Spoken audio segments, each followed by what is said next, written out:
Hey, I'm Alex, and welcome to Hallucination. If you love true horror stories, consider subscribing. It really helps the channel grow. The stories you'll hear are shared by our audience from Reddit, and to keep their original essence, I read them exactly as they were written. Before we begin, let me know in the comments, where in the world are you listening from? Now let's dive into the darkness.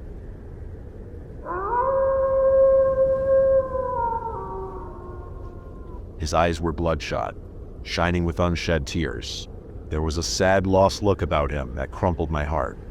I flattened the cookie Sep's receipt on the countertop and scribbled, "Hope this cheers you up." I finished the last of my coffee and made my way to the counter. There were some wrapped cookies and brownies on display. I grabbed a cookie, paid for it, and asked for a pen. In low tones, I asked a favor of the cashier to send the cookie and note over to the man after I had left. The heartbroken one in the corner, he was easy to spot. The next time I was at the cafe, it was the same cashier. She took my order, then hesitated. She seemed to want to say something to me, but she didn't, and turned away after a moment. I left and thought nothing more of it. Dwelling on it would give me anxiety. Like, what if he was crying from a breakup, and that cookie resembled what his ex used to make for him, and made him sadder? Or if his mom just passed, and that was his mom's favorite cookie? Best not to imagine the consequences. Just hope for the best and move on. I went home after getting my triple shot coffee. Lots of work to do, and I hadn't had enough sleep. I was placing some of the pots outside my corner apartment when I shuddered for no good reason. I turned around, looked down the corridor. No one was there. The triple shot worked magic.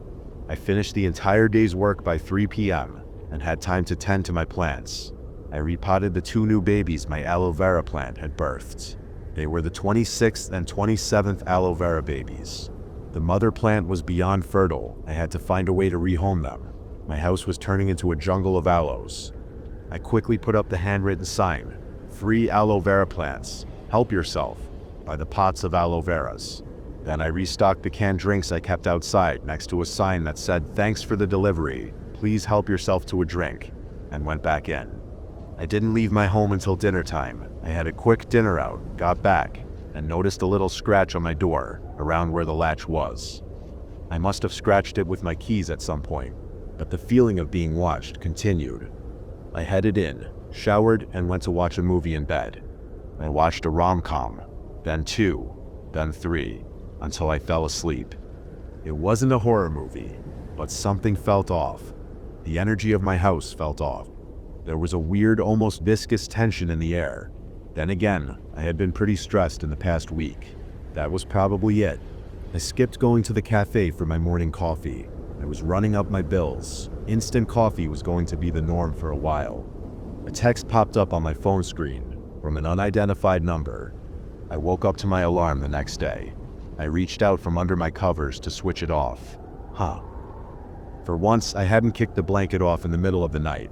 I usually woke up slightly freezing because of that. I smiled. It was probably my bestie. She did random surprises like this once in a while.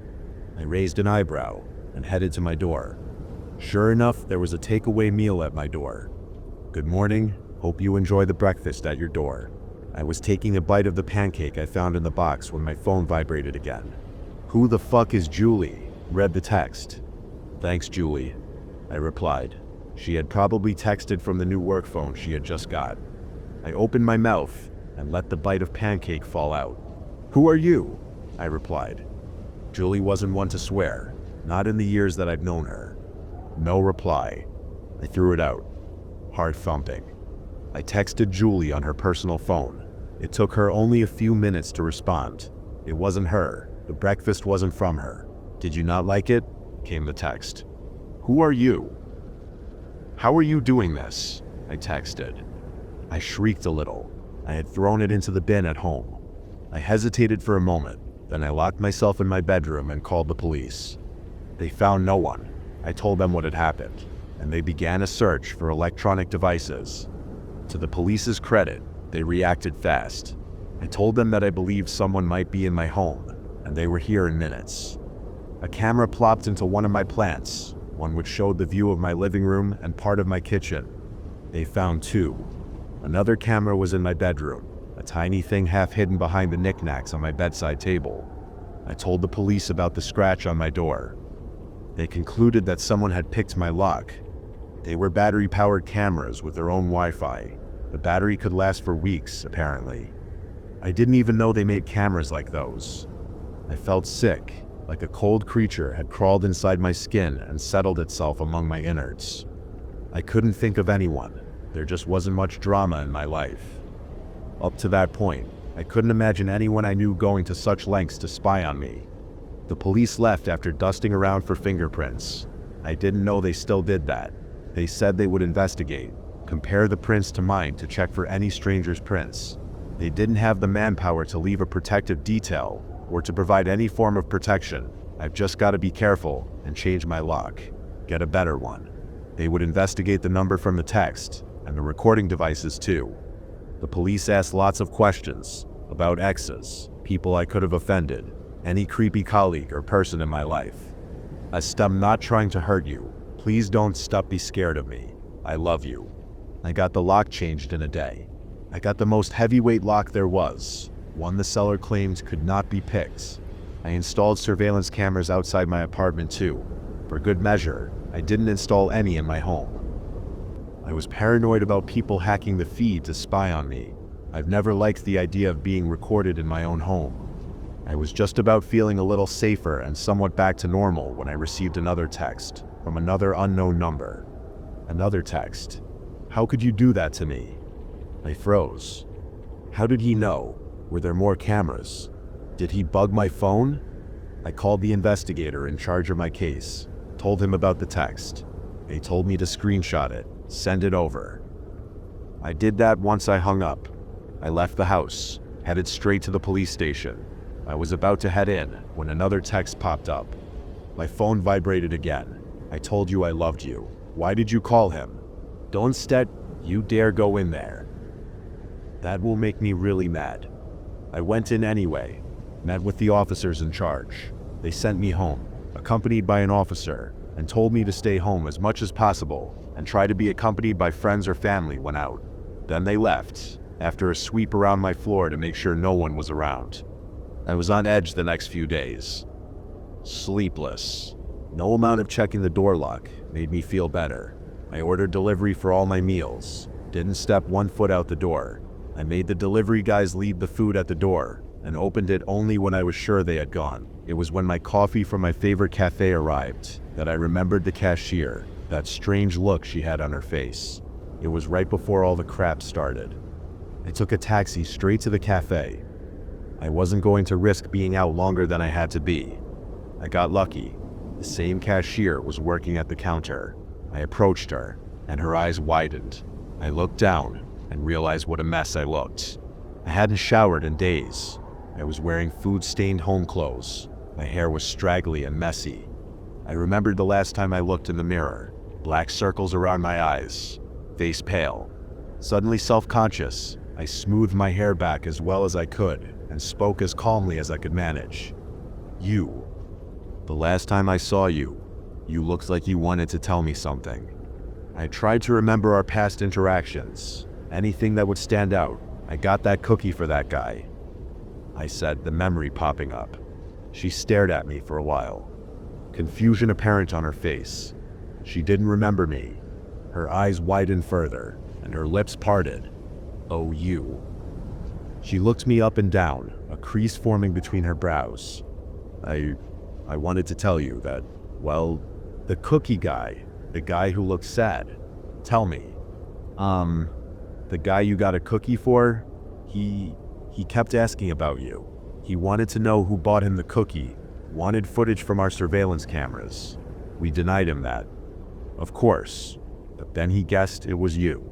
He had noticed you, in your red sweater. Then he just kind of camped out here every day, until that day when you came in. I wanted to tell you that. Well, I thought maybe. She trailed off and bit her lip. Of course, the man with the cookie. She nodded. When you came in again, I saw him light up. I wanted to warn you, but I thought maybe it was nothing. I didn't want to make a fuss over nothing. And well, then you left. and he followed you out. I told my manager. He told me to stay out of it, and I did. God damn it. How had I not put it together until that moment? How did I not suspect him? I thought of the cashier, but not the dude I bought a cookie for. By the time I headed home, I had a new message from yet another unknown number. I called the police again. The cashier panicked, said she didn't want to be involved, but I looked her dead in the eye and told her I was in danger, that I needed her help. She relented. We headed to the police station together. She gave her statement. We both gave descriptions of the man. You have done it now. You need to be punished. Fuck you, I texted back. Not at all what the police had advised I should do. I gritted my teeth and fought the powerful urge to fling my phone at the wall. I downloaded a VPN and an antivirus software right after. Still, every night, I checked that the door was securely locked, that the alarm system was up, and went to my bedroom and locked that door too. Nothing much happened over the next several days. By the time a week passed, I thought that maybe my stalker had given up. I was awoken by someone calling. I got called to the police station again, but they didn't have anything significant to update. They just reviewed the evidence I had given them, and my statements. It was a waste of time. I got home around 3 p.m. and spammed movies until I fell asleep before the sun had even set. Hey Jules, I smiled. She said something in response, but it was all jumbled up. Her image froze on screen. Hey, her cheerful voice was a ray of sunshine. It was Julie, on a video call. She had been calling daily to check on me since I first realized someone had broken into my place. Sorry, my Wi-Fi sucks in my room. Hold on, I said, and walked out to the living room. We chatted for a while, and when she realized I was feeling okay, we said our goodbyes, with her promising to check on me again tomorrow. I was still smiling after we hung up. Julie's beyond awesome. I wanted to let her know how grateful I was, so I used a filter app to take a funny selfie video with me saying thank you with an animal's snout and ears. My blood froze in my veins. I caught a glimpse of a small face in the background where the cat filter had detected it. For just a split second, it dove out of sight. I was giggling away, choosing the funniest animal filter to use, when the nose and ears of a cat filter flew from my face to somewhere behind me. I switched the app off and called the police, while dashing for the door. It took me a moment to recognize him. It was indeed the heartbroken man from the cafe, the one I had bought a cookie for. I had just unlocked the door when a flurry of footsteps thudded rapidly towards me. I turned, just in time for someone to snatch the phone from my hands. Before I could say a word, he had hung up and flung the phone far from me. He leapt towards me, tackled me to the ground. I landed hard on my back, head bouncing off the floor. I was stunned, breath knocked out of me. I screamed, with all my soul. He covered my mouth and pulled out a knife. Why did you force my hand? Why are you making me do this? We could have been happy together, he said. He began to drag me, hands still covering my mouth. Then I heard a knock on the door. I tried to scream again, but he pressed his hand hard over my mouth and held the knife to my throat. When he dragged me round the corner to where my bedroom was, I tried to hold on to the wall, but he was too strong. He pulled me free and tugged me down the corridor to my room. I was too winded and dazed by the blow to my back, and had to do anything more than struggle weakly. There wasn't another sound from the door. Whoever it was must have left. My one hope shattered. After another agonizing minute, he turned me towards him, hand still over my mouth. I took in great gulps of air as he gazed at me sadly. I stopped flailing. We were still for a long time, his knife digging into the skin of my throat. That's it for tonight's stories, but the nightmares never end. If you enjoyed these chilling tales, don't forget to like, subscribe, and hit the bell so you never miss a new upload. Got a scary experience of your own? Share it in the comments. I just might feature it in a future video. Until next time, stay safe, stay curious, and remember some things are scarier than they seem in the dark.